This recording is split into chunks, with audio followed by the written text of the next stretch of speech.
Vamos abrir nossas Bíblias no livro do profeta Isaías, capítulo 7, versículo 14. Leamos. Por isso, o Senhor mesmo lhes dará um sinal. Vejam, a virgem ficará grávida, ela dará à luz um filho e o chamará de Emanuel. Muito bem. Vamos orar?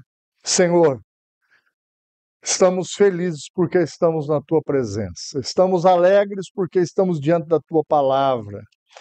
E nestas ocasiões que a igreja do Senhor se reúne, o Senhor derrama as Tuas bênçãos. Fala conosco, meu Deus, nos ensine.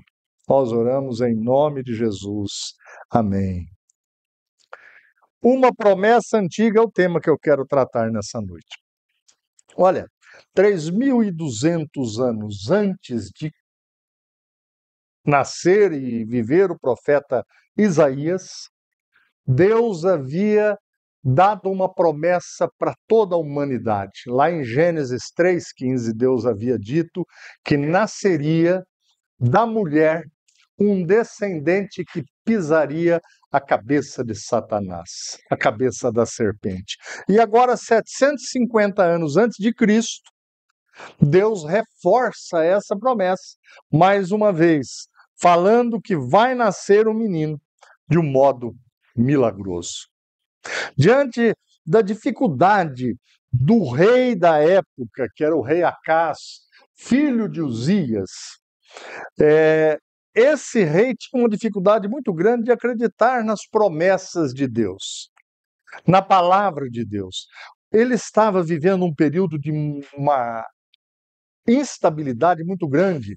A nação da Síria, um povo forte lá naquele tempo, tinha prometido invadir Jerusalém, juntamente com o rei do norte. E este homem, Acás, a Bíblia diz que ele estava com muito medo. Se você olhar alguns versículos antes, aí, uns 3, você vai ler isso. Acás, esse homem, era um exemplo, ou é um exemplo, de como a falta de fé, ou uma fé desestruturada, bagunçada, ela pode fazer com que o medo, a insegurança e a confiança nos projetos humanos podem tomar conta da vida de um homem ou de uma mulher. Nos tempos de crise, confiar em Deus ou recorrer às próprias forças? Vejam, o que é que nós aprendemos com esse texto nessa noite? Primeira coisa, a história está nas mãos de Deus. O texto diz: o Senhor mesmo lhes dará um sinal. Deus manda o profeta Isaías falar para ele: olha, fique tranquilo, esse povo não vai invadir Jerusalém. Eu não vou deixar. Peça para mim uma prova do que você quer. Peça uma coisa bem difícil. E Acás, ele tinha uma fé tão instável que ele não teve coragem. Ele falou: não, eu não vou colocar Deus à prova. Parecia até que ele era muito crente, não era nada. Ele era alguém instável, de uma fé muito bagunçada. Deus não é vidente, gente.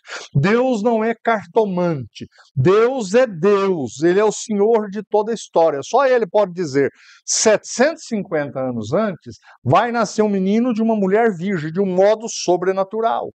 A precisão de Deus e da palavra de Deus está firmada em quem Ele é.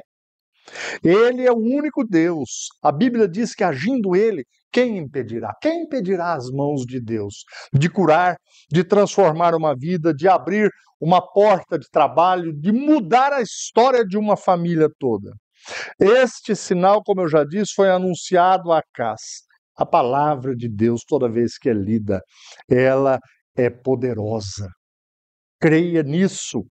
Diz aqui o texto de Isaías 55:11.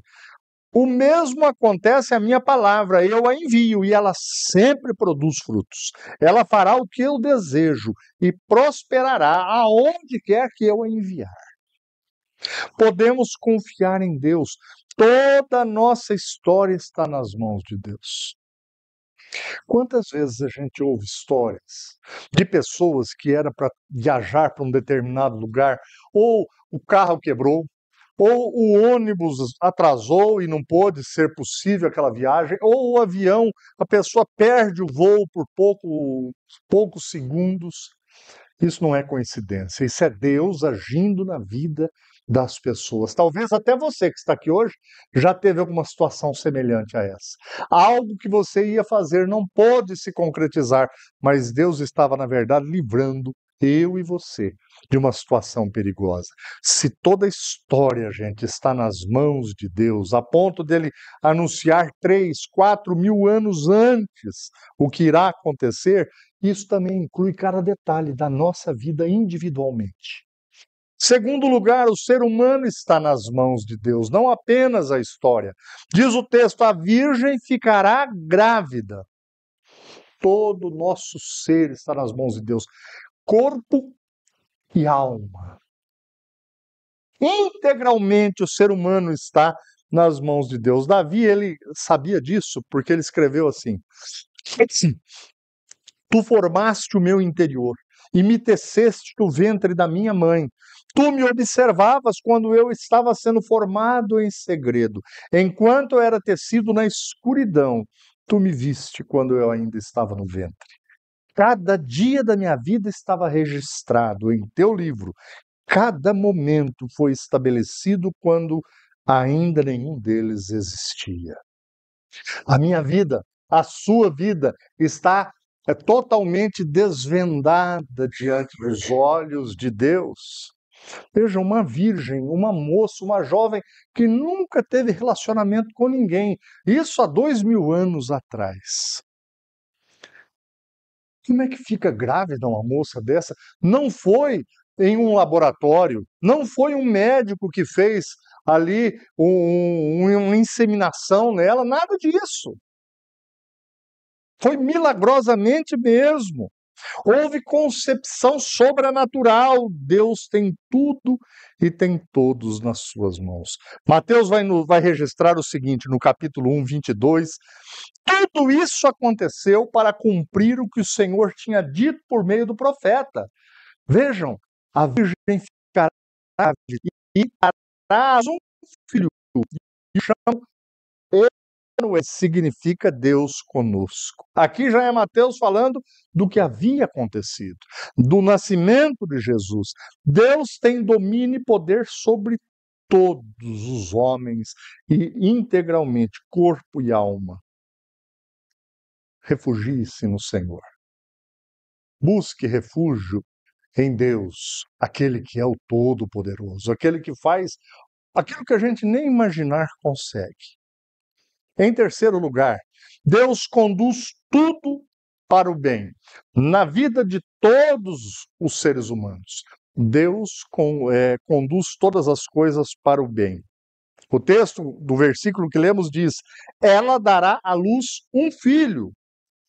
A virgem não somente conceberia, ela daria luz a um menino, ela não ia só ficar grávida, ela ia ter um filho, homem, assim como Deus tinha prometido lá em Gênesis, depois por toda a Bíblia, Antigo Testamento, e agora a concretização disso.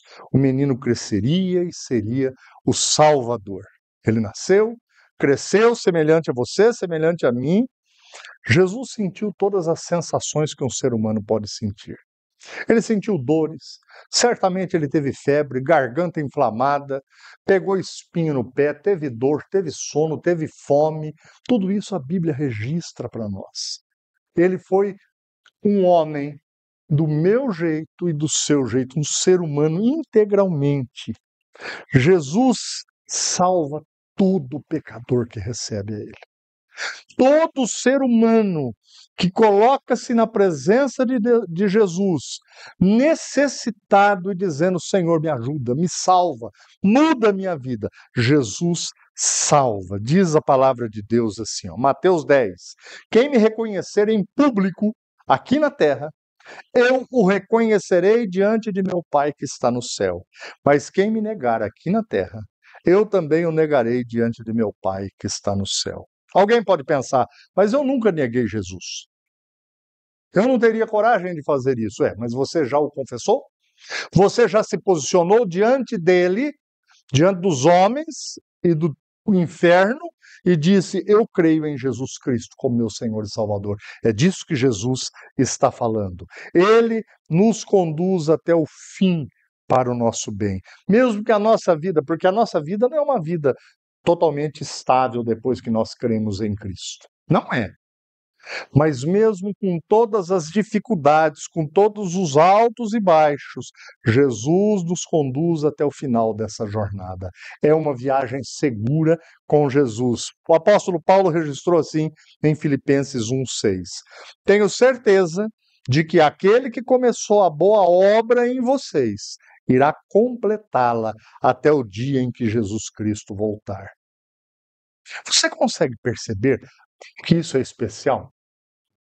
Independente das minhas qualidades e de todos os meus defeitos e também dos teus, Deus está nos falando: eu salvo você e o conduzo até o dia em que esse mundo todo será transformado, em que todas as coisas serão refeitas e haverá paz, haverá tranquilidade. A palavra de Deus diz que as lágrimas todas serão enxugadas dos olhos. Aquilo que me chateia, aquilo que te chateia, aquilo que a gente vê na televisão e imagina como é que pode um ser humano fazer isso tudo vai acabar, porque Jesus, o Salvador, leva-nos até o fim.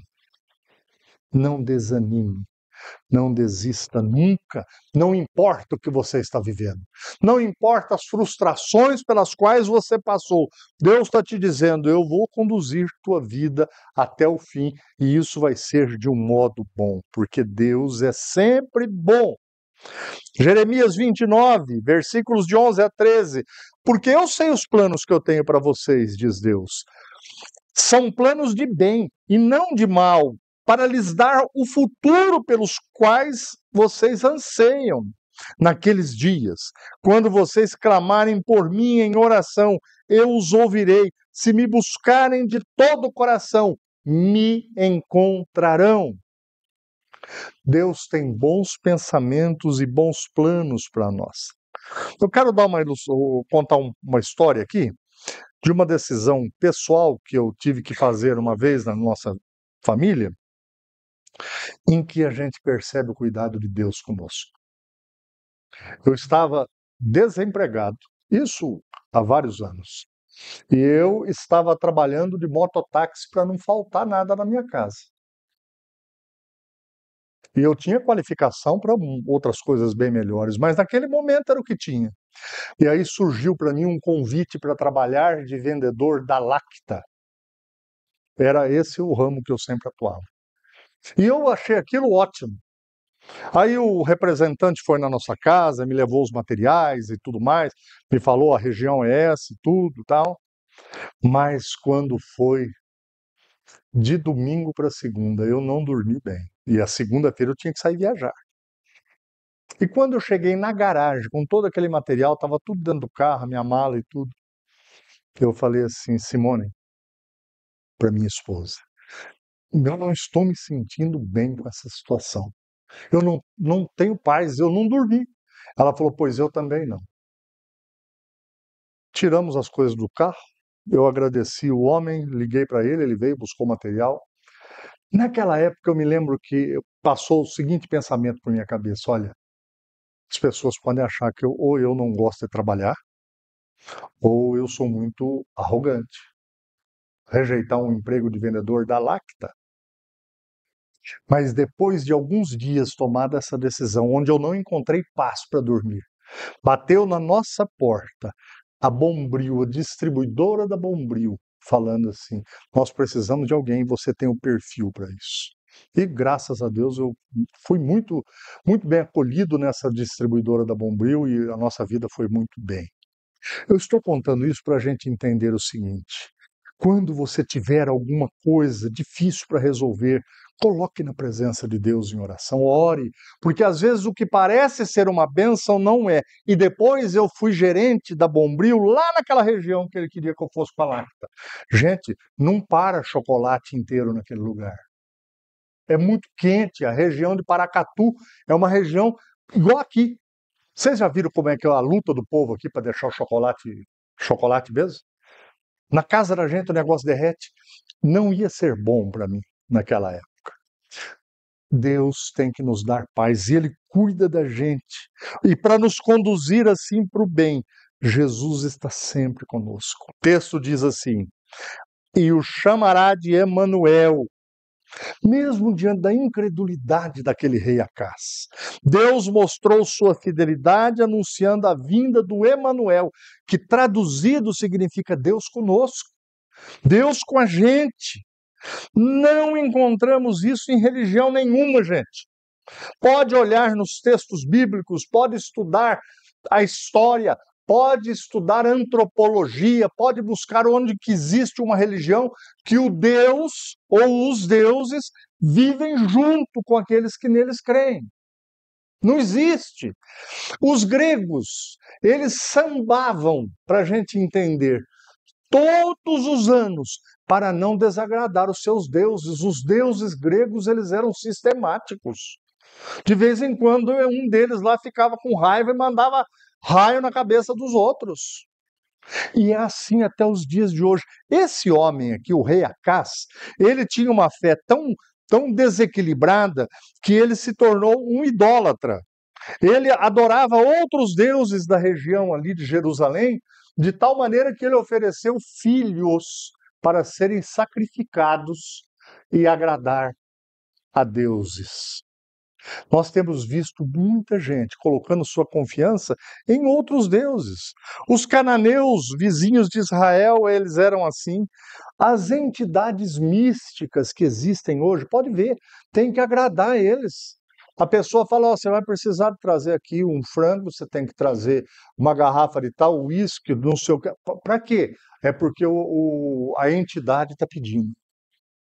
Deus não faz assim. Deus fala assim, ó, eu vou mandar o meu filho para nascer e ele vai salvar você, ele vai conviver com você.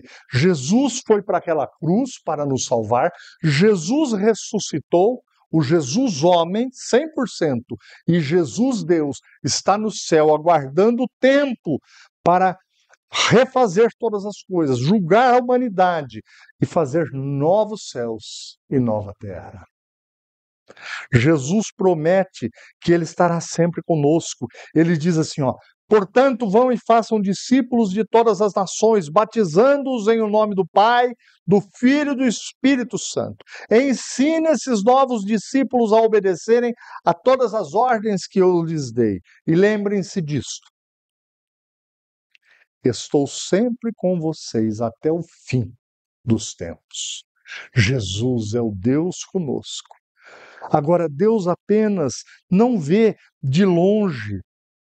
Ele caminha conosco. Está difícil para você? Você tem vivido alguma prova, alguma situação complicada?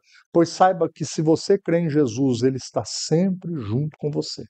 Nessa situação que você está vivendo, nessa dor que você tem sentido, talvez nesse momento de dúvida, Jesus está o tempo todo com você. Não se esqueça, Ele é o Deus conosco. Você confia que Deus está no controle da sua história? Você está disposto a viver cada dia consciente da presença do Deus conosco, Deus Emanuel? Não temos que temer, gente. Nós precisamos saber, Jesus, Ele é aquele que tem a história de todos nós nas mãos.